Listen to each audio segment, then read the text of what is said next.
बिस्मिल्लाहिर्रहमानिर्रहीम। तमाम स्टूडेंट्स को मेरी तरफ से अस्सलाम वालेकुम। जैसा कि तमाम स्टूडेंट्स को इल्म है, हम लोगों ने क्लास 10 का चैप्टर नंबर 12 स्टार्ट किया हुआ है। क्लास 10 फिजिक्स चैप्टर नंबर 12 जिसका नाम ज्योमेट्रिकल ऑप्टिक्स है वो स्टार्ट किया हुआ है। इसके कुछ टॉपिक्स हम लोगों ने डिस्कस किए थे। इसका जो प्रीवियस लेक्चर था उसमें हम लोगों ने जो लेंसेज के बारे में पढ़ा कि मिरर की बजाय हम लेंसेज का इस्तेमाल क्यों करते हैं, क्योंकि जो लेंस होता है उसमें जो आपके पास इमेज बनती है वो थ्रू रिफ्रैक्शन बनती है, और जो आपके पास मिरर होता है उसमें थ्रू रिफ्लेक्शन बनती है। फिर हमने लेंस को दो किस्म के लेंस पढ़े थे, कन्वर्जिंग और डाइवर्जिंग। उसके बारे में हम लोगों ने बड़ा डिटेल से डिस्कस किया कि कन्वर्जिंग लेंस आपके पास क्या होता है और डाइवर्जिंग लेंस आपके पास क्या होता है। उसके बाद हम लोगों ने उसकी कुछ इक्वेशन जनरेट की थी कन्वेक्स लेंस की, 1/f = 1/p + 1/q। ये इक्वेशन हम लोगों ने जनरेट की। देन उसके बाद हम लोगों ने उसकी कुछ एप्लीकेशंस पढ़ी जिसमें हमने उसका यूजेस पढ़ा कैमरे में, कि लेंस का जो यूज़ है कैमरे में कैसे होता है, उसको हमने बड़ा डिटेल से डिस्कस किया।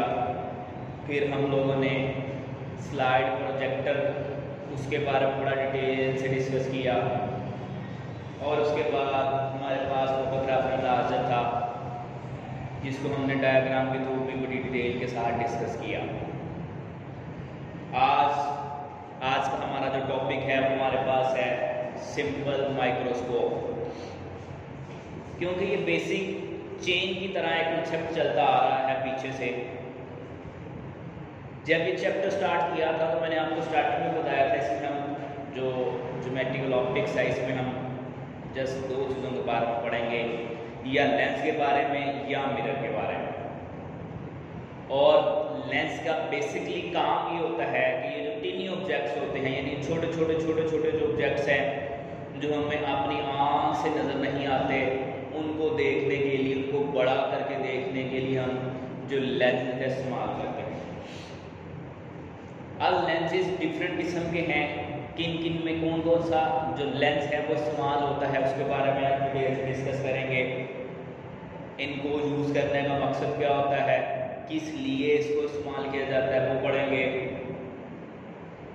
तो वीडियो स्टार्ट करने से पहले आपने मेरे चैनल को सब्सक्राइब करना है, मेरी वीडियो को लाइक करना है और बेल आइकॉन को प्रेस करना है, ताकि हर आने वाली जो नई वीडियो है उसका जो नोटिफिकेशन है वो आपको बर वक्त मिल सके।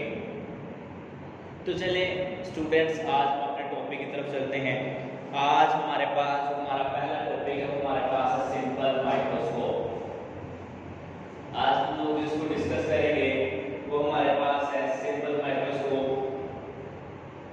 सबसे पहले आपके पास माइक्रोस्कोप कहते हैं किसको है। माइक्रो का मतलब होता है छोटा, और स्कोप का मतलब होता है जिसकी बहुत ज्यादा इंपॉर्टेंस होती है। यानी सिंपल माइक्रोस्कोप आपके पास क्या है कि ये जो एक छोटा ऑब्जेक्ट होता है उसको बहुत बड़ा करके दिखाती है। जैसे आपके पास बैक्टीरिया हैं जो आपको आंख से नजर नहीं आते, तो उनको देखने के लिए आप माइक्रोस्कोप का इस्तेमाल करते हैं। माइक्रो का मतलब होता है छोटा, स्कोप मतलब बड़ा, यानी उनको छोटे सांप को बड़ा करके दिखाता है। तो इसकी डेफिनेशन देखी जाए तो इसकी डेफिनेशन आपके पास यूं होगी। आप मैग्नीफाइंग ग्लास का कन्वेक्स लेंस, एक आपके पास मैग्नीफाइंग ग्लास है, और इसमें कौन से इस्तेमाल करते हैं, कन्वेक्स लेंस इस्तेमाल करते हैं, which is used to produce magnified image of small object। उस कन्वेक्स लेंस को यूज करने का मकसद ये होता है कि आपके पास जो स्मॉल ऑब्जेक्ट्स होते हैं, आपके पास ये जो छोटे ऑब्जेक्ट्स होते हैं, इसको बहुत ज्यादा बड़ा करके मैग्नीफाई करने के लिए, बहुत बड़ा करने के लिए इसको इस्तेमाल किया जाता है। तो सिंपल माइक्रोस्कोप की डेफिनेशन क्या है कि ये मैग्नीफाइंग ग्लास होता है जो छोटे सांप को बहुत बड़ा करके दिखाने में मदद देता है। वो आपके पास क्या कहलाता है, सिंपल माइक्रोस्कोप, उसे हम सिंपल माइक्रोस्कोप कहते हैं। नेक्स्ट आपके पास जो टॉपिक आ जाता है मैग्नीफाइंग पावर। मैग्नीफाइंग पावर का मतलब मैग्नीफाइंग का जैसे कि ऊपर आपने मतलब समझा, मैग्नीफाइंग का मतलब होता है किसी चीज को बड़ा करना, पावर का मतलब होता है उसकी सलाहियत, यानी वो कितनी सलाहियत तक आपको बड़ा करके दिखा सकता है। जैसे कि आपके पास मुख्तलिफ किस्म के जो मोबाइल है उसमें हम लेंस इस्तेमाल करते हैं, तो वो आपको जूम की कैपेबिलिटी बताता है कि आप इस चीज को कितना जूम कर सकते हैं, 1 सेंटीमीटर, 2, 3, 4, 5, 6, 7, 8, कितना आप उसको, यानी उसकी पावर को शो कर रहा होगा, उस लेंस की पावर को। तो मैग्नीफाइंग पावर भी बेसिकली आपके पास उसकी सलाहियत होती है कि वो आपके पास ऑब्जेक्ट है उसको कितना बड़ा करके दिखा सकता है। तो इसमें दो जो डेफिनेशन यूज करते हैं वो हमारे पास ये है, the ratio of the angle, यानी आपके पास एक रेशियो होती है, निस्बत होती है, subtended by the image as seen through the optical device, यानी वो इमेज जो आपकी ऑप्टिकल डिवाइस से बनती है, to that subtended by the object at the unaided time, यानी वो एंगल जो आपका किसी आले के जरिए बनेगा और वो एंगल जो आपका बगैर किसी आले के जरिए बनेगा, यानी ऐसी चीज जो आप किसी डिवाइस के थ्रू देखेंगे उसमें कोई जो एंगल बनेगा, और ऐसी डिवाइस जिसमें आप बगैर, यानी आप ऐसी चीज जिसको बगैर डिवाइस के देखते हैं, डिवाइस के देखेंगे तो वो एंगल, और बगैर डिवाइस के देखेंगे तो वो एंगल के दरमियान जो निस्बत होती है वो हमारे पास मैग्नीफाइंग पावर है। इसका formula m is equal to, इसे हम पढ़ते हैं थीटा डैश ओवर थीटा।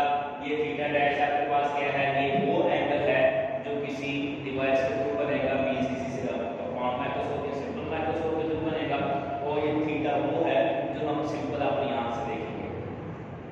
आले के जरिए बनने वाला एंगल और बगैर आले के जरिए जो बनने वाला एंगल, उनके दरमियान जो निस्बत होती है वो आपके पास होती है मैग्नीफाइंग पावर की।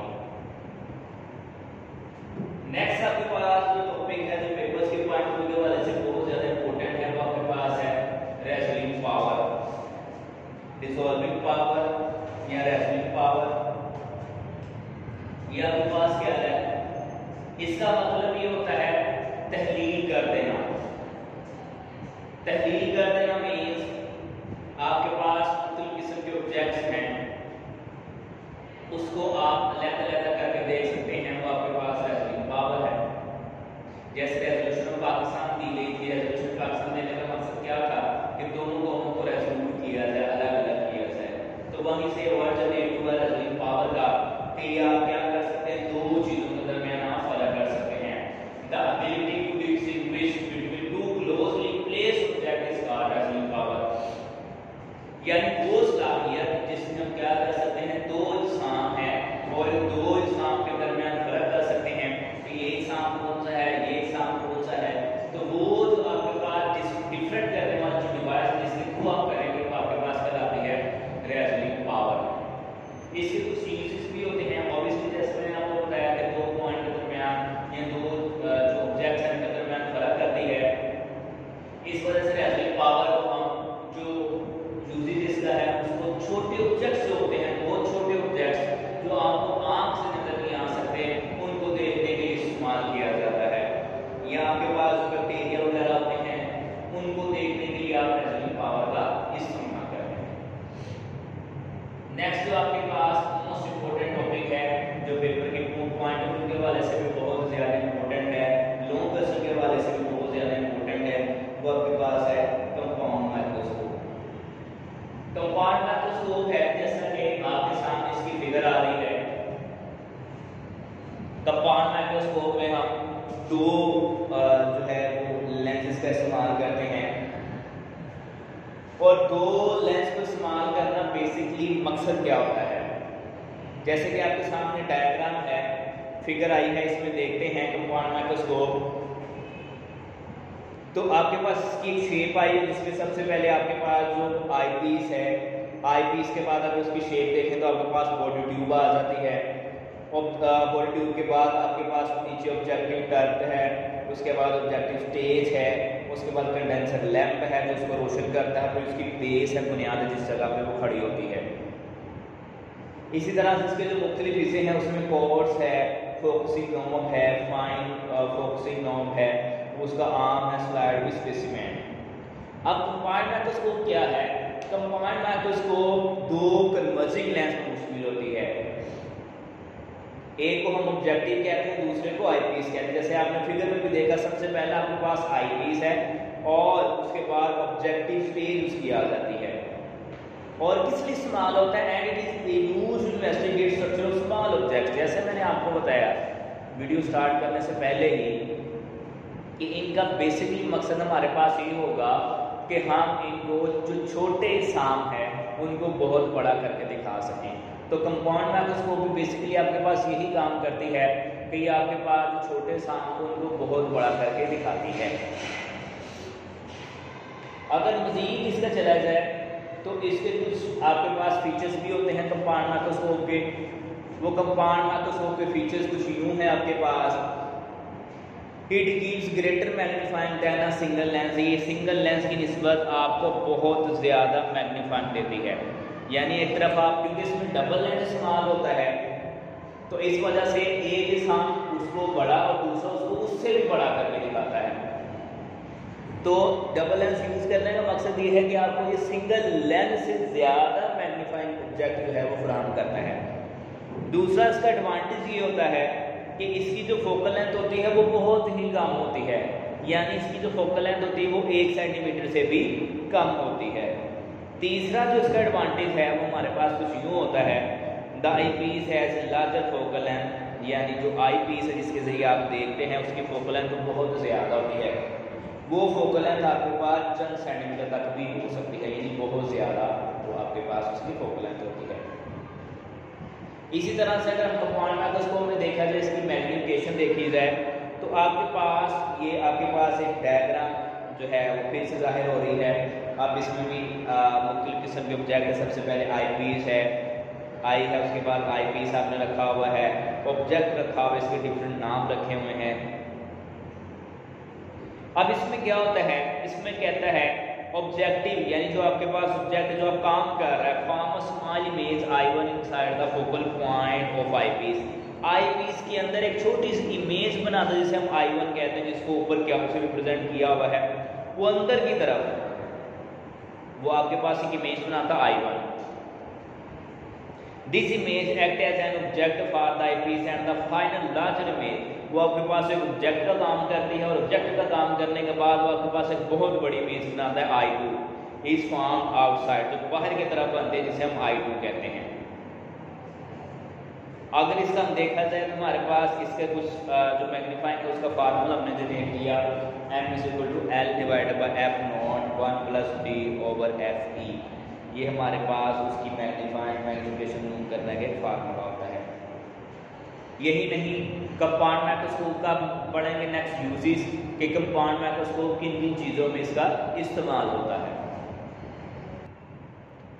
अगर हम इसके यूजेस को देखें तो कंपाउंड माइक्रोस्कोप का बहुत ज़्यादा यूज़ हो रहा है आजकल हर जगह पे, इवन मेडिकल फील्ड में, लेबॉर्ट्रीज में, आर्मी में, हर जगह पे। इवन कोई ऐसी चीज़ नहीं है जिसका इसका यूजेस ना किया जा रहा हो। दुनिया के हर शोबे में इसका जो यूजेस है वो हम कर रहे हैं। कुछ इसके यूजेस हम डिस्कस करते हैं।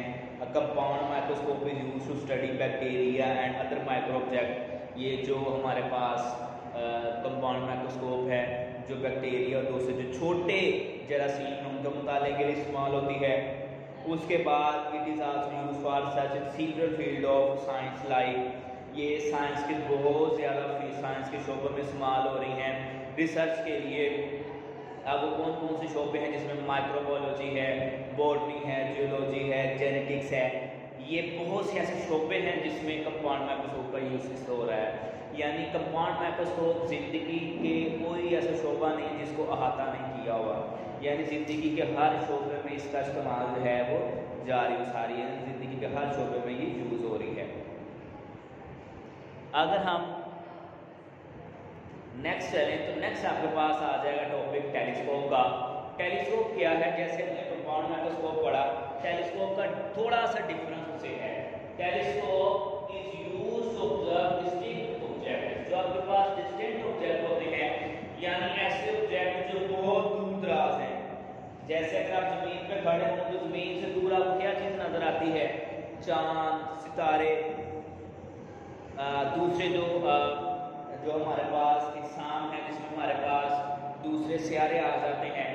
तो उन दूर दराज के जो इंसान हैं उनको देखने के लिए आप जिस चीज़ का इस्तेमाल करते हैं वो आपके पास होती है टेलीस्कोप। यानी टेलीस्कोप जो है वो आपके पास जो है वो दूर दराज चीज़ों को देखने के लिए इस्तेमाल होती है। अब जैसे हमने कंपाउंड माइक्रोस्कोप में पढ़ा, इसमें 2 लेंस इस्तेमाल होते हैं, टेलीस्कोप में भी दोनों लेंस इस्तेमाल किए जाएंगे। इस वजह से हम उसको रिफ्रैक्टिव टेलीस्कोप भी कहते हैं। जैसे आपके सामने फिगर आ रही है, अगर इसको देखा जाए तो आपके पास एक ऑब्जेक्टिव लेंस है, फिर उसके पास इमेज ऑफ आई पीस है, फिर फोकल पॉइंट और ऑब्जेक्ट है, focal point of eye piece है, आई पीस है। इनका बेसिकली रिफ्रैक्टिव टेलीस्कोप इसलिए कहा जाता है कि एक में से टकराने के बाद जब एक लेंस पे आती है तो दूसरा लेंस जो है वो पहले वाली जो इमेज आई होती है उसको बहुत ज़्यादा मैग्नीफाइंग करता है, बड़ा करता है। फिर जब हम आँख से देखते हैं तो हमें ऐसे महसूस होता है कि जैसे वो दूर नहीं, हमारे बिल्कुल पास है। तो टेलीस्कोप का बेसिकली काम ये होता है कि दूर दराज जो इंसान है उनके मुकाबले के लिए हम इसको इस्तेमाल करते हैं। अब ये वर्क कैसे करता है, काम कैसे करता है, ये आपके पास एक फिगर आ रही है, इस फिगर को देखें। When parallel rays from a point on a distant object pass through objective lens, के जैसे आपके पास एक रेज है वो लेंस से गुजरती है तो आपके पास इमेज बनाती है I1, जैसे आपके सामने है I1 इमेज बना रही है। इस form to the focus F naught of the objective lens, जो कि ऑब्जेक्टिव लेंस है उसके ऊपर फोकस हो रही है। The image act as an object for the eye piece. A large visual image I2 of I1 is formed by the eyepiece at a large distance from the objective lens। Objective lens में क्या होगा, बहुत बड़ी image जो है वो I2 जो है वो आपके सामने बनती है। This magnifying makes an angle theta of the eyepiece, और ये आपकी आंख के ऊपर एक एंगल बनाता है। उस एंगल के थ्रू आप क्या कर सकते हैं, इंसान को देख सकते हैं कि वो इंसान का बेसिकली काम क्या होगा। इसकी मैग्निफिकेशन करते हुए हम एक फार्मूला जनरेट करते हैं, m is equal to F naught divided by F E. F naught क्या है, एफ आपको फोकल लेंथ को रिप्रेजेंट करता है और जो नोट है वो आपके पास या ओ जो लिखा वो ऑब्जेक्ट को शो करता है, divided by F E. F focal length को शो करता है और ई जो है वो आई पीस को, यानी ऑब्जेक्ट और आई पीस के दरमियान जो रेशो होगी फोकल वो आपके पास मैग्नीफाइंग कराती है।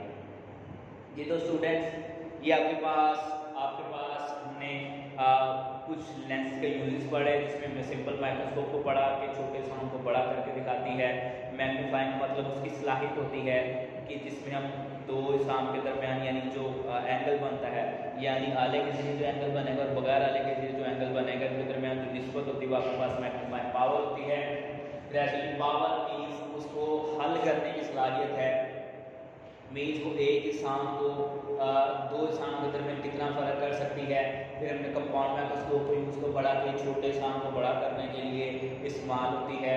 इसके कुछ यूजेस पड़े कि दुनिया में कोई ऐसी फील्ड नहीं है जिसका यूज नहीं है। माइक्रोबायोलॉजी, जियोलॉजी, जेनेटिक्स, दुनिया के हर शोबे में रिसर्चेस के लिए इसको इस्तेमाल किया जा रहा है।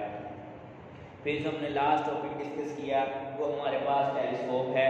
टेलीस्कोप किस लिए इस्तेमाल होती है, जो टेलीस्कोप है ये आपके पास जो दूर दराज के सामने जैसे सूरज, सितारे, सियारे, चांद और दूसरे जो फल्की साम हैं उनको देखने के लिए आप टेलीस्कोप इस्तेमाल करते हैं। तो स्टूडेंट्स उम्मीद है आपको ये टॉपिक समझ आया होगा। इस तरह की मज़ीद नई वीडियो के साथ इंशाल्लाह आपकी खिदमत में फिर से हाजिर होंगे।